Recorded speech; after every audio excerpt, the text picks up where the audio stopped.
Wa syukrulillah wassalatu wassalamu ala Rasulillah wa ala alihi wa ashabihi wa mawalah, amma ba'd.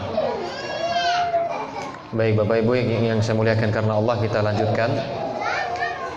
Kita masuk ke pertanyaan yang ke-12. Yang sebelumnya sudah kita bahas apa hukum menyembelih untuk selain Allah. Maksud menyembelih untuk selain Allah ini dalam rangka merendahkan diri, yakni dalam rangka beribadah kepada selain Allah, ini tidak diperbolehkan. Tapi kalau seandainya maksud menyembelih untuk selain Allah seperti untuk memuliakan tamu, ya supaya ada lauhnya makan, itu nyembelih ayam tidak masalah. Itu. Atau nyembelih untuk berdagang, ada itu untuk selain Allah kan. Tapi itu bukan dalam rangka beribadah kepada selain Allah. Itu tidak masalah. Tapi yang bermasalah itu kalau kita menyembelih untuk beribadah kepada selain Allah, itu yang bermasalah. Baik, kita lanjutkan. Atau sebelumnya, biasanya untuk menyembelih kepada selain Allah ini ya dilakukan oleh para dukun, ya, atau orang-orang yang mereka ingin mendapatkan ilmu-ilmu yang naudzubillah min dzalik tidak disyariatkan. Biasanya mereka diminta untuk menyembelih sesuatu, hewan, dan biasanya ayam serba hitam. Ayam serba hitam, biasanya itu.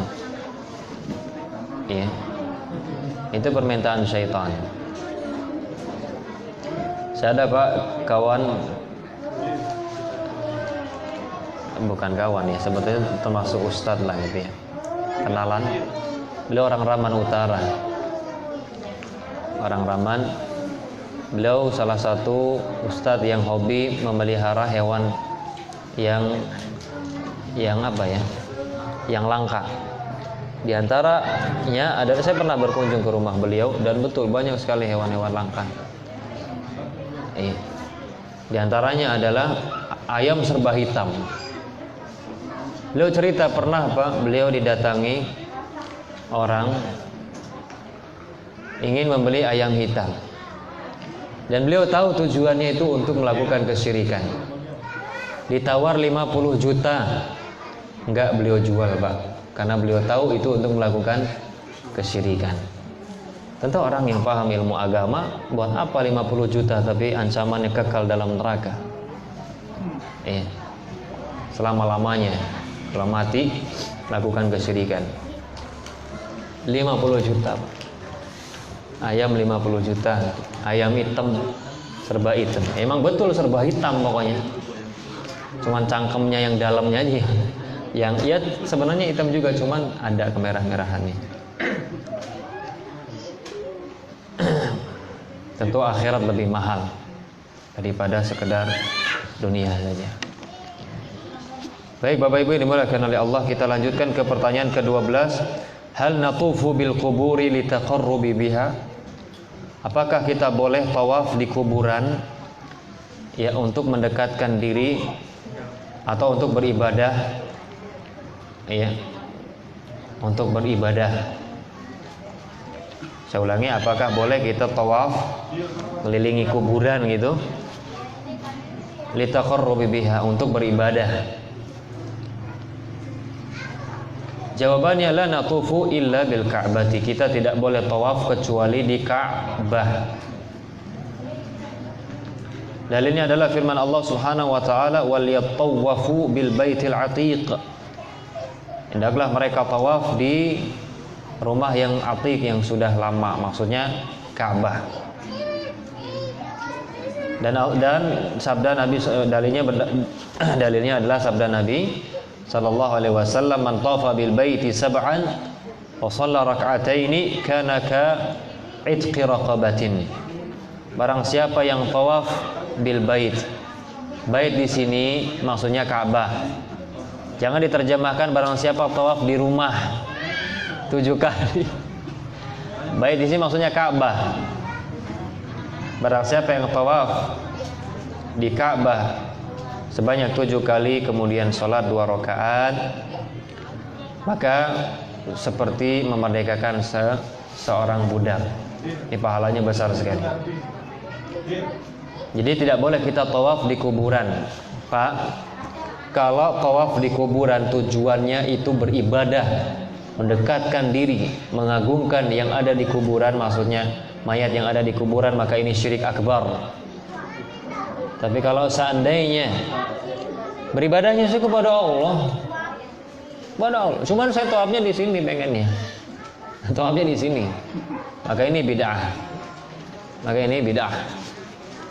Nggak ada bah tawaf di kuburan atau di batu tertentu atau di batu tertentu. Ini nggak ada, nggak boleh ya.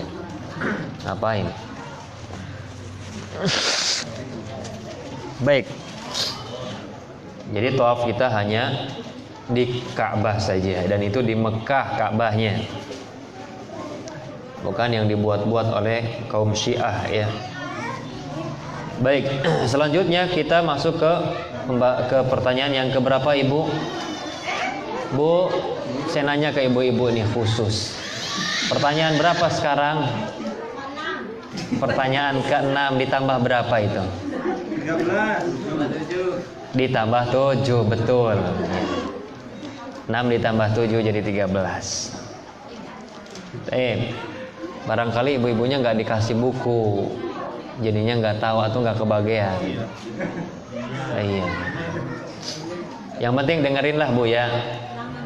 Yang penting dengerin, fokus. Baik. Pembahasan berikutnya. Ma hukmu sihri? Apa hukum sihir? Sebelum kita bahas Pak apa hukum sihir, saya akan bahas apa itu sihir. Sebelum kita bahas, atau kita bahas dulu deh, nggak apa-apa, kita baca dulu. Apa hukum sihir? Jawabannya as-sihru minal kufri. Sihir adalah kekufuran atau kekafiran. Jadi hukumnya kufur. Dalilnya adalah firman Allah Subhanahu wa ta'ala dalam surat Al-Baqarah, "Walakinna syayatina kafaru yu'allimuna an-nasa as-sihra." Jadi wa ma kafaru Sulaiman itu tidak kafir, karena ada orang yang menyangka Nabi Sulaiman lah yang pertama kali mengajarkan manusia ya sihir. Maka Allah bantah, wa ma kafaru Sulaiman itu enggak kafir. Walakinna syayatina kafaru, tapi setan itulah yang kafir. Kenapa? Yu'allimuna an-nasa as-sihra. Setan mengajarkan sihir kepada manusia. Iya.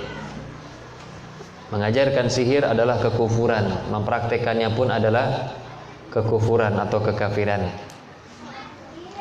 Dan berdasarkan sabda Nabi sallallahu alaihi wasallam, ijtanibu sab'al mubiqat asyirku billah was-sihr. Jauhilah oleh kalian 7 hal yang membinasakan, menghancurkan. Yang pertama syirik, kedua sihir, yang sisanya ya dan seterusnya. Hadis riwayat Imam Muslim. Jadi disebutkan di sini 2 saja. Ijtanibu sab'al mubiqat asyirku billah was-sihr wa qatlun nafsi bighairil haqqi wa an, ya saya lupa hadisnya, panjang. Tapi sudah lama sekali. Jadi diantaranya adalah sihir yang menghancurkan ini. Baik, hukumnya kafir Bapak Ibu atau kekufuran. Apa itu sihir? Apa itu sihir? Ada yang tahu Bapak Ibu? Sihir Bapak Ibu, Bu. Sihir itu malatufa wa khafiya sababuhu. Kata para ulama. Sihir itu yang samar-samar dan enggak jelas sebabnya. Itu sihir. Yang samar-samar dan enggak jelas sebabnya. Saya kasih contoh. Orang kok tiba-tiba dia cinta, demen banget sama laki-laki tertentu. Apa sebabnya? Gak jelas kan? Ya kan, gak jelas kan? Tadi marah nih, nggak, pokoknya benci banget. Loh kok tiba-tiba pengennya nempel, pengen. Jelas nggak sebabnya? Nggak jelas. Tidak jelas. Contoh lagi, ada orang ditemukan di dalam perutnya teko atau paku deh, teko pemajaran ya, paku. Sebabnya jelas nggak? Tidak jelas kan? Sihir itu sesuatu yang tidak jelas, ya samar-samar sebabnya, kok tiba-tiba ada paku, ya. Itu definisi sihir. Dan hukumnya Bapak Ibu haram dan termasuk kekufuran. Belajar sihir, ya, dan yang mengajarkan sihir sama saja hukumnya kafir. Siapa yang mengklaim atau memvonis kafir, Pak? Allah dalam surat Al-Baqarah. Jadi hati-hati siapapun orangnya, jangan hanya kenapa? Jangan hanya Bapak Ibu karena dunia, karena rupiah kita menggadaikan akhirat kita. Wallahi Bapak Ibu enggak ada manfaatnya. Dan sihir ini Bapak Ibu tidak akan didapatkan oleh seseorang kecuali dia harus melakukan kekafiran. Dia harus melakukan kekafiran. Ya. Dan biasanya nanti terus, kalau enggak biasanya yang pertama kekafiran, terus nanti diminta lagi kekafiran, terus nanti kesyirikan atau bid'ah dan seterusnya. Itu sihir tidak bisa didapatkan oleh seseorang kecuali dia harus menjadi budak syaitan, kecuali dia harus memenuhi permintaan syaitan terlebih dahulu. Itu kan orang contohnya dia mau kebal, pasti itu diminta untuk melakukan kesyirikan. Imma dia syirik akbar, imma syirik kecil. Ya. Contohnya biasanya kalau yang syirik kecil dari Al-Quran, yang biasanya dipakai itu kalau pengen dapat pasangan tuh, surat apa biasanya? Surat Yusuf kan, supaya kelihatan ganteng gitu ya. Surat Yusuf. Maka dia yakini itu sebagai sebab orang itu bisa nempel ke dia. Nah, dia telah menjadikan sesuatu sebab padahal bukan sebab, berdasarkan dalil ataupun berdasarkan penemuan ilmu teknologi. Nanti kita akan bahas itu di pembahasan syirik kecil. Tapi biasanya setan meminta syirik akbar dulu, Pak. Pasti itu. Iman nanti disuruh puasa, tapi puasanya nanti dikasih baca-bacaan. Bacaannya manggil-manggil setan, ya, yang dia nggak pahami biasanya. Iya pakai bahasa Arab kadang, tapi permintaan kepada selain Allah. Jadi Pak yakini dan pasti Pak, orang kalau punya ilmu-ilmu tertentu pasti dia punya amalan kekufuran, pasti itu. Yang tidak diketahui oleh kebanyakan manusia. Orang kan taunya, wah hebat tuh orang. Batu segede gitu dipegang atau digedik dikit aja langsung pecah. Pasti di balik itu dia punya amalan kesyirikan. Pasti itu, Pak. Iman nanti setan minta dia meninggalkan sholat. Itu kayak gitu. Pokoknya setan tuh mintanya yang menyimpang dari syariat Islam. Dia minta Al-Quran dibuatnya dari kotoran, dari darah haid, ditulis pakai darah haid, di kain putih. Pernah lihat kain putih itu warnanya merah-merah pink gitu ya? Itu biasanya dari darah haid. Jelas ini menghinakan Al-Quran, menghinakan Al-Quran. Jadi kekufuran Bapak Ibu. Iya, sudahlah kita hidup biasa saja. Kalau seandainya Bapak Ibu ilmu-ilmu yang seperti itu dibolehkan, ilmu kebal, ilmu terbang segala macam, kalau memang diperbolehkan, siapa yang pertama kali akan melakukannya? Nabi dan sahabat lebih butuh daripada kita. Dulu menyebarkan Islam, perang Bapak Ibu, lawan orang kufar, pedang mengkilat-mengkilat, ya, Sampai-sampai ada sahabat berkata, menceritakan, kami kalau sudah berhadapan dengan musuh itu jantung rasanya ke leher. Karena saking takutnya gimana? Parah. Makanya nggak boleh mundur. Dosa besar kalau sudah berhadapan dengan musuh, dengan orang kafir mau perang itu, mundur. Haram, dosa besar. Imam mati syahid, imam dia ya hidup cacat. Ya kembali mendapatkan pahala jihad. Kalau memang diperbolehkan, Nabi dan sahabat pasti. Tapi Nabi aja Pak pas perang pecah gigi beliau, pecah, berdarah beliau. Menunjukkan amalan tersebut tidak disyariatkan. Sekarang ini banyak orang yang belajar ilmu-ilmu kayak gitu cuma buat ninggiin namanya aja Bapak Ibu. Biar dikatakan, kiai itu mau hebat ini. Udah itu aja. Biar namanya tinggi, biar tersohor gitu ya. Kekebalannya la ilaha illallah. Jelas ini. Ya, jelas perbuatan kufur gampang, Pak. Demi Allah gampang untuk menumbangkan orang-orang seperti itu. Sekebal apapun orang, Pak, asal kita betul-betul belajar tauhid, kita istiqomah di jalan Allah. Kalau mau perang sama orang-orang model begitu gampang sekali, Pak. Banyak zikir, bacakan ayat kursi. Yakin. Bacakan ayat kursi, yang jaga dia dari bacokan itu setan. Setan dibacakan ayat kursi kabur. Kalau setannya pada kabur, ayo siapa yang mau jagain? Kalau enggak dibacok, ditebas langsung hilang kepalanya atau lepas kepalanya. Makanya nggak usah banyak gaya deh orang-orang yang menjadi budak syaitan itu, yang mereka punya ilmu-ilmu kebal. Wallahi Pak, sangat takut sekali syaitan itu dengan orang yang bertauhid, orang yang betul-betul mengesahkan Allah Subhanahu wa taala. Iya. Sangat takut sekali.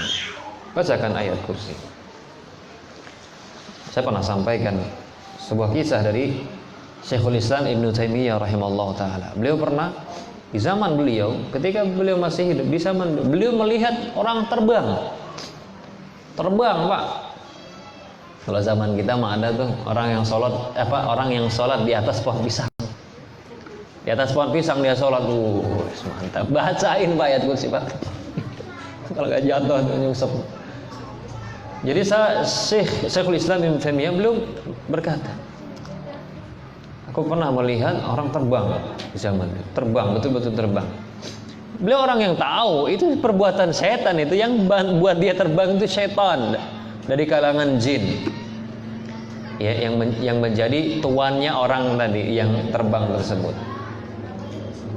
Kemudian beliau pun membaca ayat kursi, yakin jatuh Pak. Yang terbang itu jatuh. Ya gimana yang nerbangin pada kabur? Setan itu. Jadi orang yang kebal, orang yang bisa terbang, yang buat itu tuh jin yang mati.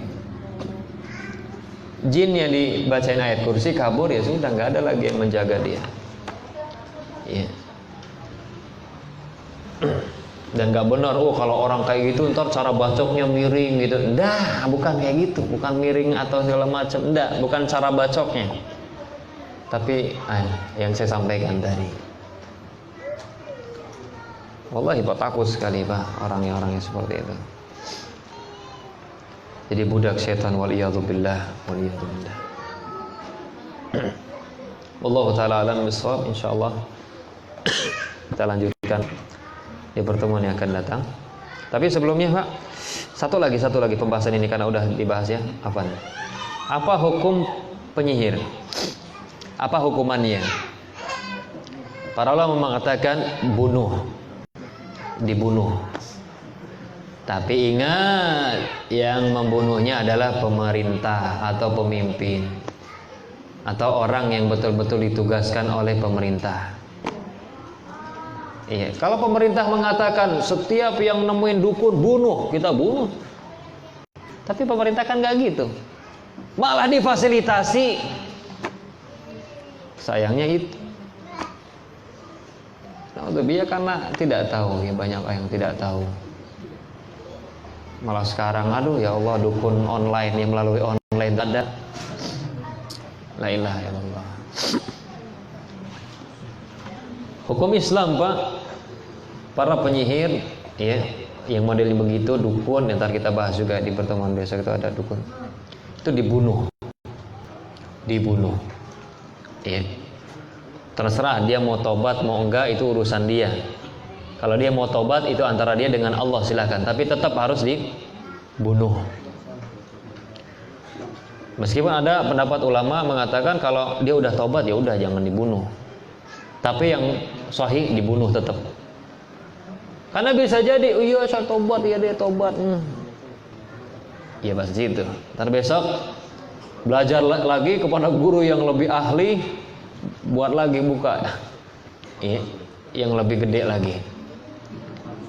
Maka tetap dibunuh sudah. Dan ini di Arab begitu Pak. Di Arab diburu betul.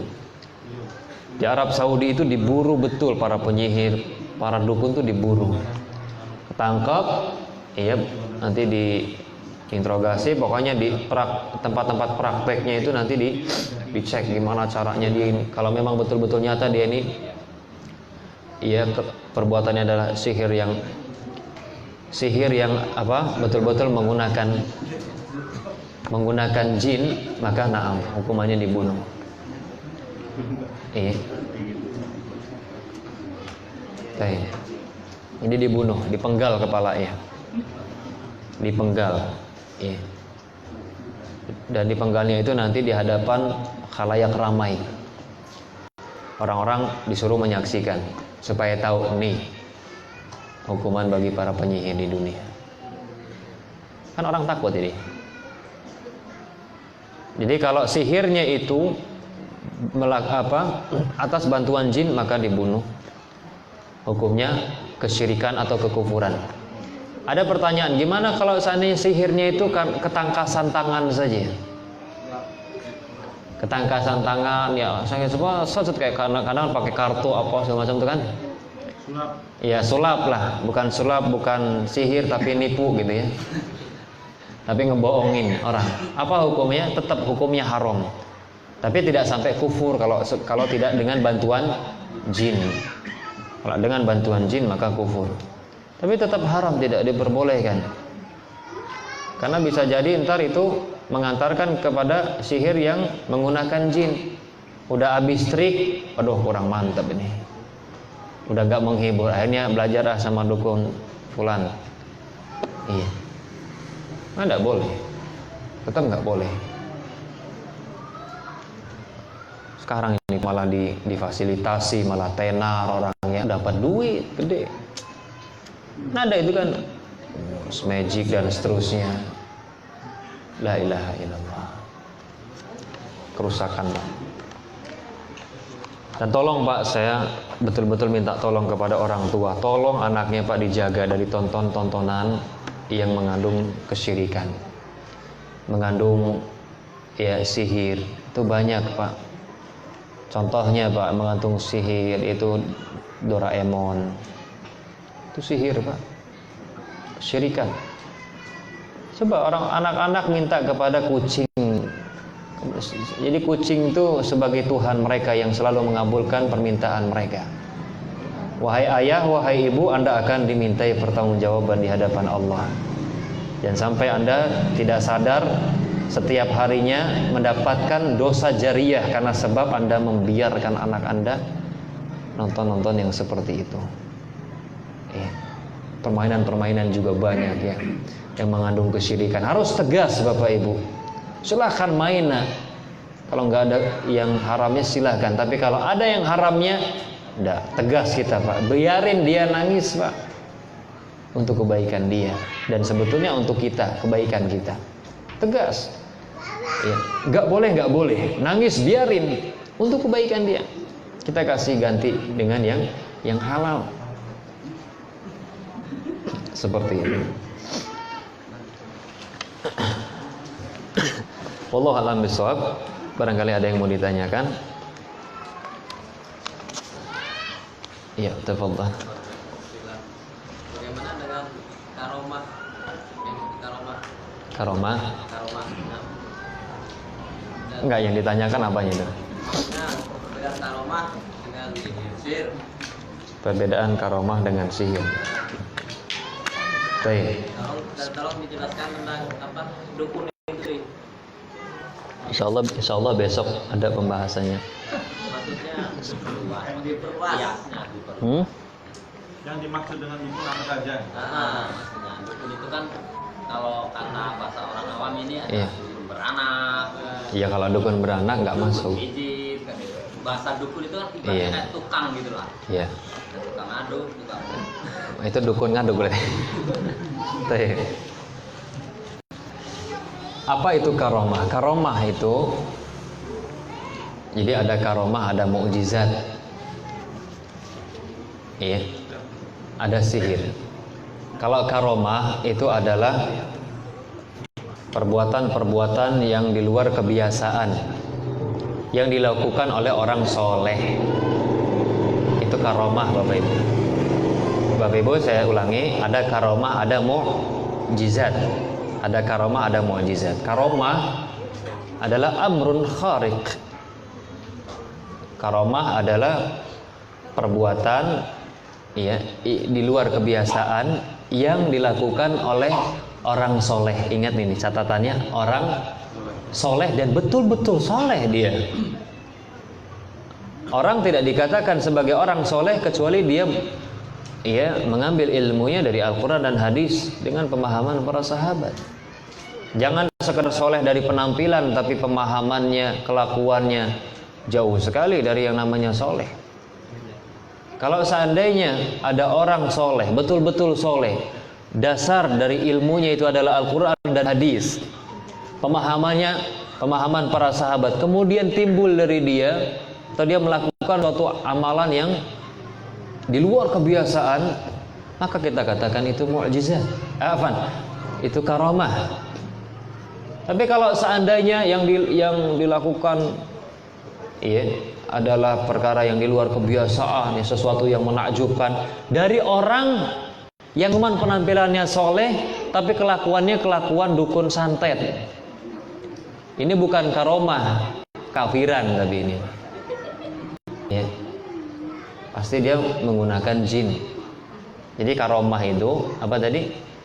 Perkara yang luar biasa gitu ya, perbuatan di luar kebiasaan yang dilakukan oleh orang soleh. Ingat, orang solehnya bukan sekedar. Apakah karomah itu bisa didemokan? Apa? Bisa didemokan atau Didemo. dipamerkan, praktekkan. Taib. Karomah itu Bapak Ibu dari Allah Subhanahu wa taala. Kalau seandainya seorang soleh, orang yang betul-betul soleh, dia diberikan karomah oleh Allah, dia tidak akan memamer-mamerkan. Dia tidak akan memamer-mamerkan apa yang dia miliki tersebut. Tidak akan mungkin dia pamer-pamerkan. Dan biasanya itu hanya insidental saja. Apa bahasa insidental ini kalau? Spontanitas biasanya. Bisa diulang. Iya. Kalau karomah dari orang soleh, seperti itu. Berdasarkan pertolongan dari Allah Subhanahu wa ta'ala. Ada orang punya penyakit, kemana-mana dia nggak sembuh juga. Kemudian datanglah dia ke ustadz, dia betul-betul paham Al-Quran dan hadis, pemahaman para sahabat, pemahaman Nabi. Kemudian dibacakan ayat Al-Quran dan seterusnya, sembuh. Ini termasuk karomah. Dan dia nggak memamer-mamerkan.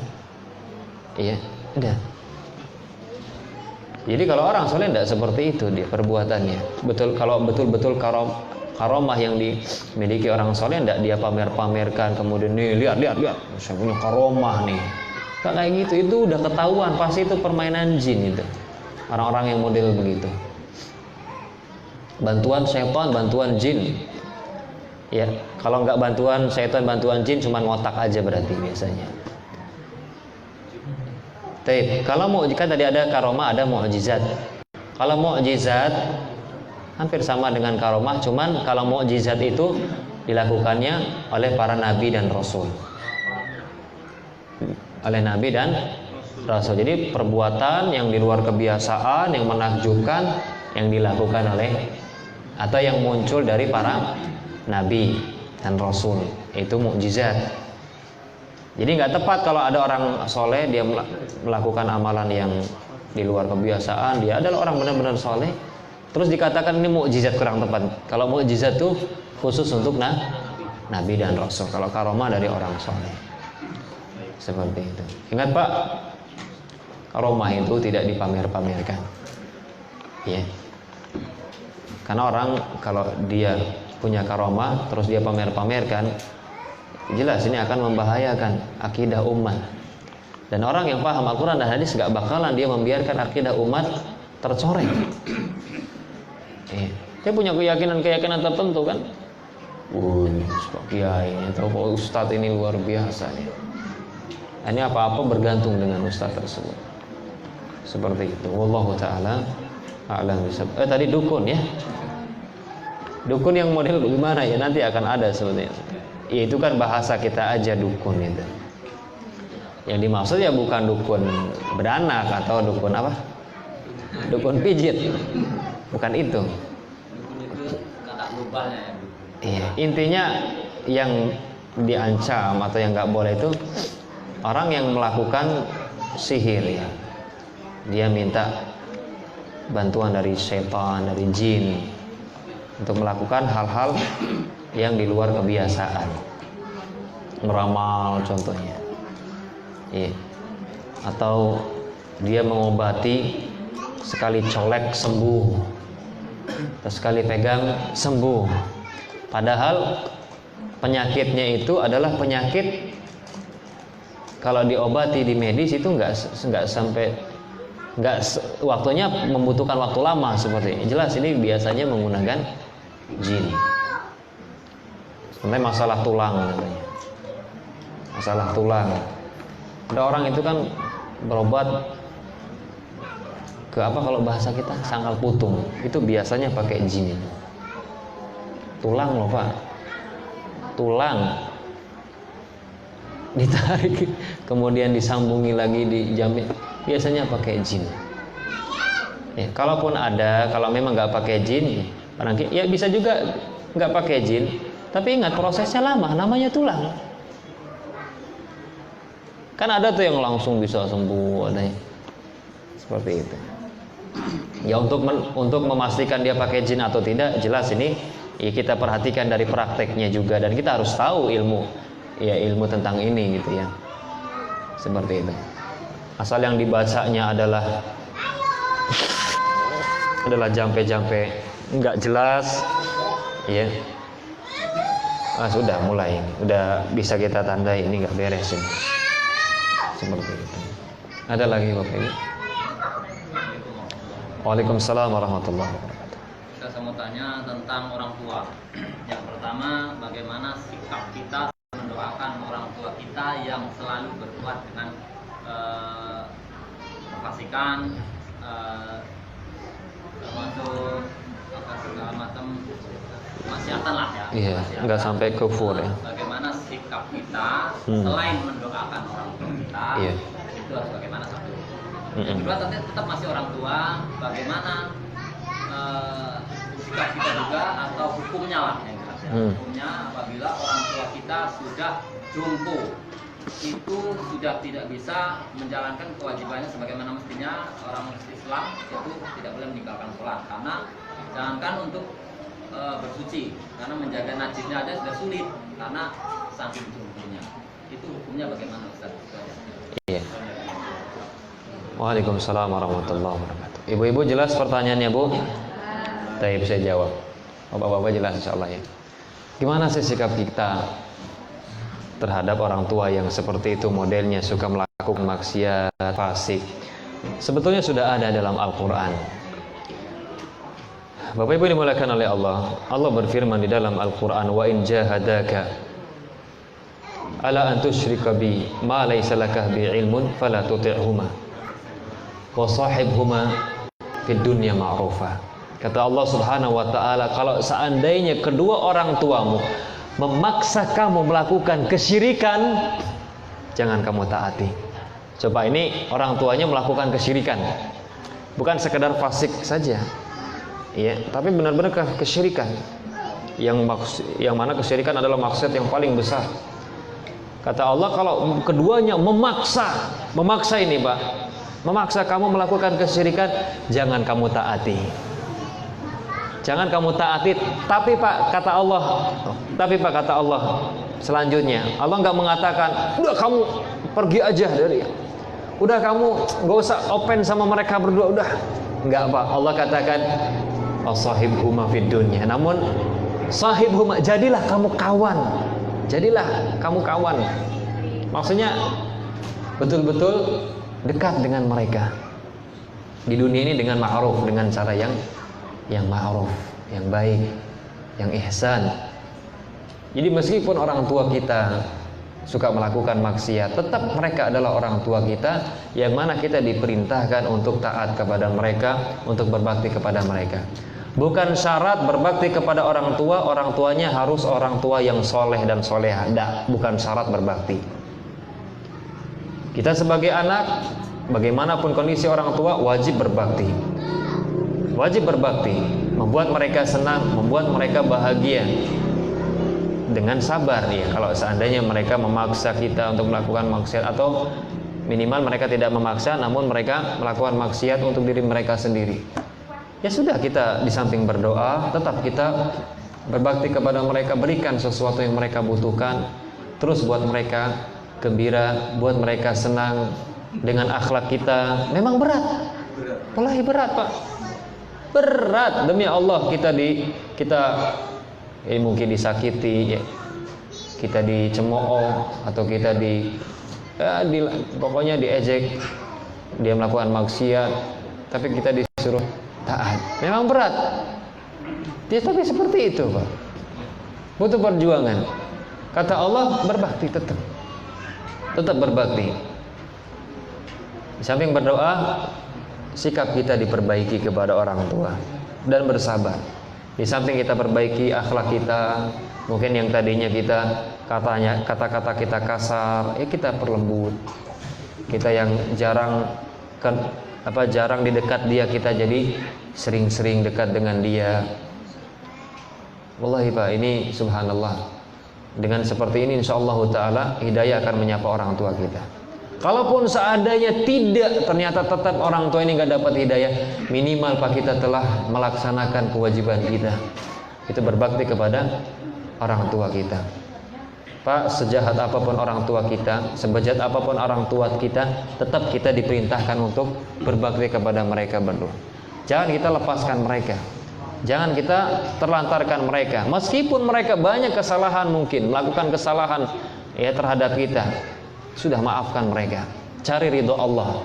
Kalau memang ridho mereka tidak kita dapati, taib, cari ridho Allah subhanahu wa ta'ala. Cari ridho Allah. Kalau memang ternyata mereka nggak ridho dengan kita, cari ridho Allah dengan berbakti kepada mereka ya. Seperti itu ya. Di samping berdoa, perbaiki akhlak, dan terus ya mulai sedikit-sedikit, kalau sudah akhlak kita disenengin orang tua, apalagi kita sering, pokoknya apa yang dia butuhkan kita penuhi ya. Insyaallah dikit-dikit kita sampaikan ya, dengan bahasa-bahasa sindiran. Dengan bahasa-bahasa sindiran, bukan menggurui ya. Contohnya ya, wah Pak, saya tadi baru baca hadis Pak. Contohnya, kita mau bahas apa nih? Kita mau nyinggung apa tentang orang tua? Saya baru bahas hadis, hadis Nabi ini sahih kata para ulama. Hadis ini menunjukkan larangan begini. Hadis loh Pak Nabi. Ya, itu kan nggak mengajari. Nggak, Pak sih Pak. Bapak ini jangan begitu. Kalau begitu mati us neraka. Bapak jelas nggak bakalan terima kalau begitu ya. Tapi kita sampaikan, Pak, saya betul-betul ngeri Pak, bacanya saja ngeri sekali Pak. Lah ngopo? Ini loh Pak hadisnya, orang melakukan kesyirikan bongkon pokoknya diobong ning neraka ini. Gitu bahasanya ya. Jadi seperti itu. Tetap kita taat kepada orang tua kita. Kemudian gimana tadi sikap kita, orang tua kita jompo. Kalau memang orang tua masih bisa sholat meskipun duduk, maka tetap wajib sholat bagaimanapun kondisinya. Kalau ada yang mengurusi, maka nanti ya dia yang membersihkan kotorannya, kemudian dia nanti yang memwudukannya, dan sampaikan kepada orang tua kalau seandainya tidak ada orang yang memwudukannya, datang waktu sholat sudah tayamum, karena untuk dia nggak bisa dia berwudu dengan air, sudah maksudnya bertaharah dengan air, sudah bertayamum meskipun air ada, tapi dia dihukumi orang yang tidak mampu menggunakan air. Seperti itu, tetap wajib sholat, kecuali betul-betul sudah stroke semua selesai. Wallahu a'lam bishawab. Kalau stroke, totalitas stroke-nya, maka gugur kewajiban sholat ya untuk dia. Ya, gugur kewajiban sholat untuk dia. Kalau betul-betul stroke, ya. Karena batas akhir seseorang masih dikatakan wajib sholat adalah ketika dia masih bisa kepalanya untuk ruku, ya, maksudnya dia tundukkan untuk ruku, kemudian dia tundukkan lagi untuk sujud. Kalau nggak bisa sama sekali, maka sudah tidak wajib. Nah, ini pendapat yang saya ikuti. Kurang tepat kalau seandainya dikatakan orang kalau masih ada nyawa di kandung badan, iya, meskipun sakitnya kayak apapun, yang penting nyawanya masih ada, maka dia tetap wajib sholat. Kalau seandainya dia stroke, ya minimal dengan hatinya dia sholat, maka kita katakan ini kurang tepat. Karena iya, ketika seseorang tidak mampu melakukan sholat ya dengan berdiri, maka dia ganti dengan duduk. Ada gantinya, dan ganti itu badal itu harus ada dalilnya. Gak bisa sholat dengan berdiri duduk, ada dalilnya nggak? Ada. Gak bisa sholat dengan duduk berbaring, ada dalilnya? Ada. Karena Nabi SAW bersabda kepada sahabat yang mulia, ya, Imran bin Husain, beliau mengatakan sholli qa'iman wa illam tastati fa qa'idan wa illam tastati fa ala jandin. Salatlah kamu dengan berdiri, kalau enggak mampu ya udah dengan duduk, kalau enggak mampu ya udah berbaring. Enggak ada lagi batasan yang lainnya, Pak. Enggak ada lagi. Ya. Kalau seandainya orang dia enggak bisa sholat juga karena mungkin stroke semuanya, sudah, Pak, enggak ada, Pak. Ya, dalil. Ingat ya, sholat itu adalah tata cara sholat itu harus berdasarkan dalil. Sepakat tidak, Pak? Sepakat. Tata cara sholat harus ada dalilnya, harus berdasarkan dalil. Tapi ketika seseorang tadi nggak bisa berdiri, dia duduk, ada dalilnya. Tata cara sholatnya berubah. Ketika tidak bisa sholat duduk, dia berbaring, ada dalilnya. Tapi kalau orang udah nggak bisa sholat sambil berbaring, ya sambil ini berisyarat dengan kepala beliau, ada nggak dalil sholat dengan ini saja? Ada nggak dalil sholat dengan kedip-kedip mata saja? Nggak ada. Ingat, tata cara sholat itu harus berdasarkan dalil. Makanya kalau ada orang udah nggak bisa lagi berisyarat dengan kepalanya untuk sholat, gugur sholat bagi dia. Gugur sholat bagi dia. Iya, seperti itu. Karena tata cara sholat harus berdasarkan dalil. Iya tadi ya, tetap wajib sholat kalau memang masih bisa berisyarat dengan kepala, ya. Dan saya rasa bisa kalau nggak stroke, bisa, ya, seperti itu. Dan memang harus bersabar betul di saat-saat seperti itu sebagai anak, diuji betul. Ingatlah kebaikan orang tua kita ketika kita masih bayi, itu luar biasa. Ya, kita merasakan yang punya anak, ya kan, luar biasa. Kita ngurus anak kita saja yang kecil, itu orang tua kita nggak beda jauh, bahkan mungkin lebih sulit kondisinya, karena dahulu nggak seperti kita, kondisi dahulu tidak seperti kondisi kita sekarang, itu lebih sulit. Ingat mereka ketika mengurus kita. Doakan kepada Allah, ya Allah, berikan kesembuhan, berikan yang terbaik ya Allah. Ya, jangan minta mati. Ini banyak anak nih. Ya Allah, udahlah ya Allah, kasihan ya Allah, matiin aja sekalian ya Allah, sabut nyawa. Itu anak yang kurang ajar. Ya, bukanlah minta kesembuhan. Ya, untuk orang tuanya minta yang terbaik. Ya. Kalau memang berdoa ya sudah, minta yang terbaik saja. Ya Allah, minta yang terbaik ya Allah. Minta yang terbaik untuk orang tua. Seperti itu. Kalau memang ternyata banyak najisnya, sulit sekali dibersihkan. Contohnya kalau orang udah tua biasanya udah dol itu tuh. Jadi keluar air kencing terus itu. Ya sudah. Pakai pampers atau pakai lap. Ya kemudian kalau bisa berwudu atau diwudukan, sudah, setelah itu sholat saja. Tidak perlu diperhatikan apa yang keluar dari kemaluannya. Sudah.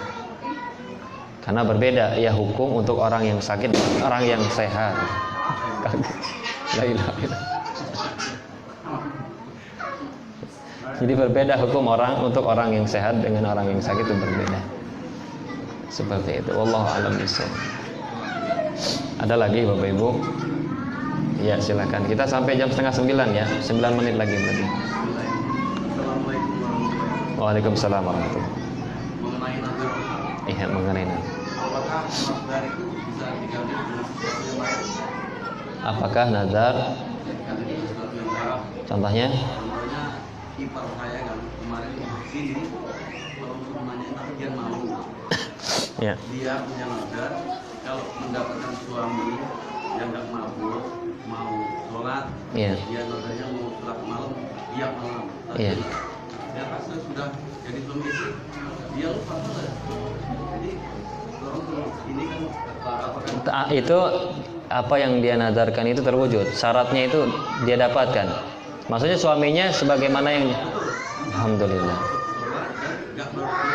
Iya. Dia katakan setiap malam. Ya sudah, bertakwa kepada Allah. Enggak ada jalan keluar lain kecuali tunaikan itu sampai mati. Enggak bisa.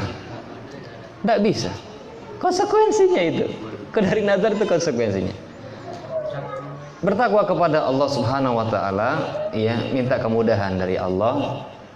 Lakukan itu. Kalau enggak, dosa dia, Pak. Setiap malam dia dosa karena menunaikan nazar itu wajib. Kalau memang untuk taat kepada Allah. Mudah-mudahan dengan itu dia semangat, dia sholat malam. Makanya tidurnya jangan terlalu malam supaya semangat. Itu tidurnya jangan terlalu malam. Dan sebelum itu ya baca lagi keutamaan sholat malam untuk mendorong. Karena dia udah wajib. Itu sholat malam bagi dia wajib. Karena dia telah mewajibkan sesuatu yang tidak wajib untuknya. Makanya nazar itu, mengucapkan nazar itu haram.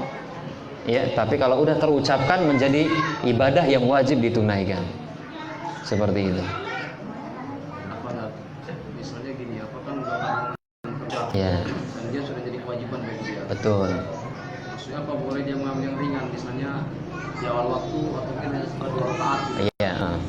Tapi kalau seandainya dia ucapkannya sholat malam saja, dan yang dimaksud itu apa?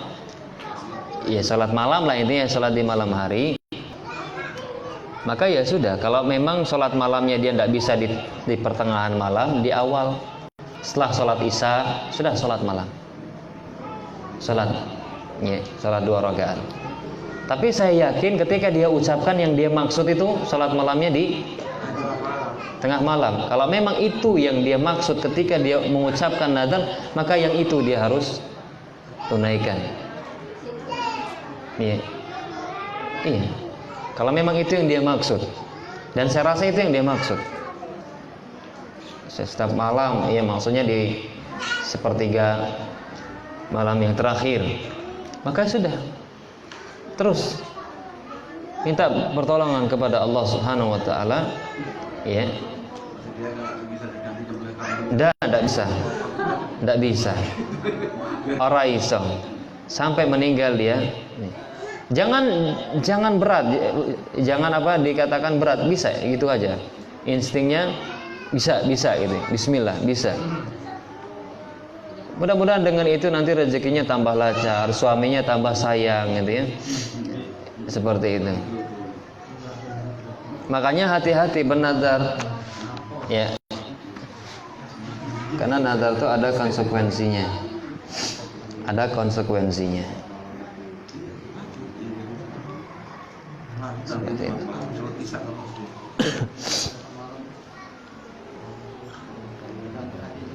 Jadi tergantung niat dia. Kalau memang sholat malam yang dia maksud adalah di pertengahan terakhir, nah,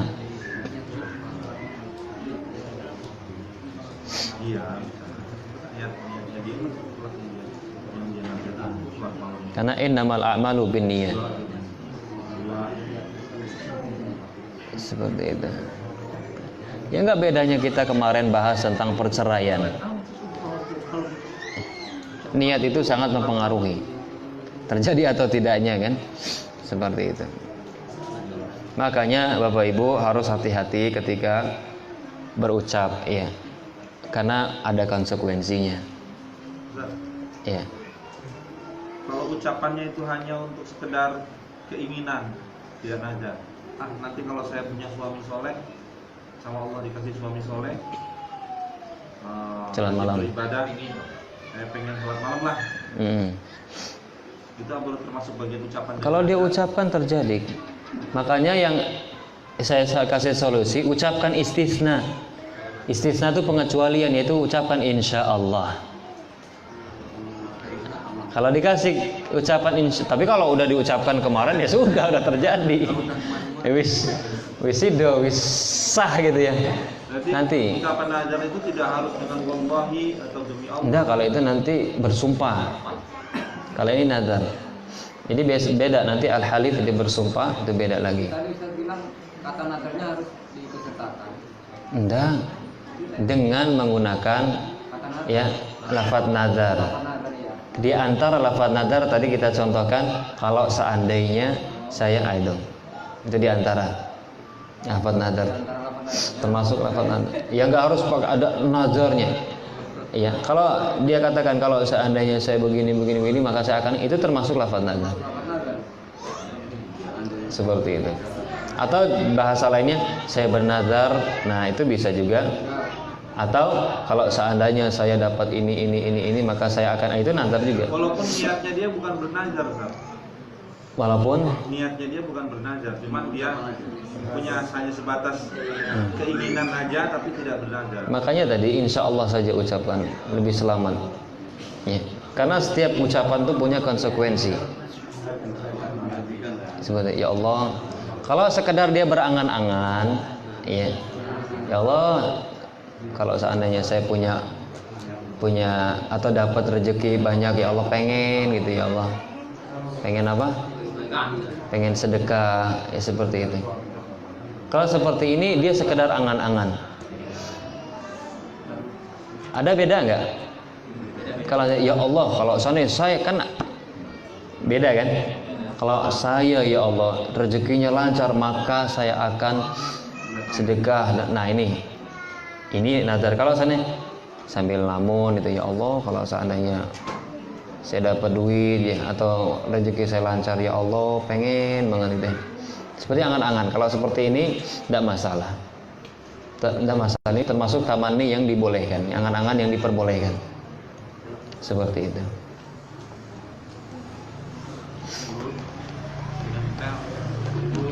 Jadi yang nazar tuh betul-betul dia mengharuskan dirinya.